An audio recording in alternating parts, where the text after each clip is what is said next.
ইলমের উপরে কিচ্ছু নাই। এই ইলমটা আল্লাহ পাক কাকে শিক্ষা দিয়েছেন? আদম আলাইহিস সালামকে। আমরা তো শিখেছি সমাজবিজ্ঞান বইগুলোতে যে আমাদের পূর্বপুরুষরা নাকি গুহায় থাকতো আর গাছের ছাল পাতা খেয়ে থাকতো, তাই না? লতা পাতা খেয়ে থাকতো, গাছের ছাল পাতা খেয়ে থাকতো, পোশাক পরতো আর কি। বোগাস, ডাহা, মিথ্যা কথা। আল্লাহ রাব্বুল আলামিন সূরা বাকারা এবং সূরা আরাফ পড়ে দেখেন, আল্লাহ পাক বলছেন যে আদম আলাইহিস সালামকে আল্লাহ পাক সমস্ত নাম জ্ঞান শিক্ষা দিয়েছেন। মহাবিশ্বের যে প্রয়োজনীয় জ্ঞানগুলো আছে সেগুলো আল্লাহ পাক আদমকে শিখিয়েছেন আলাইহিস সালাম। ওয়াল্লামা আদামাল আসমাআ কুল্লাহা, আল্লাহ পাক আদমকে সমস্ত নাম শিক্ষা দিয়েছেন। আমাদের পিতা মাতারা মূর্খ ছিলেন না, তারা সৃষ্টি থেকেই জ্ঞানী ছিলেন।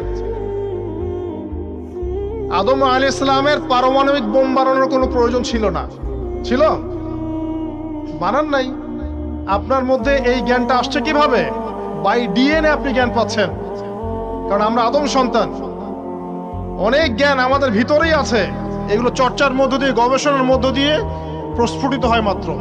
জ্ঞান ভিতরে আছে আমাদের। আমাদের পিতাকে জ্ঞানী করে পাঠানো হয়েছে। এই জ্ঞান শিক্ষা দেওয়াটা হচ্ছে আল্লাহ পাকের সবচেয়ে বড় দয়াগুলোর মধ্যে একটা।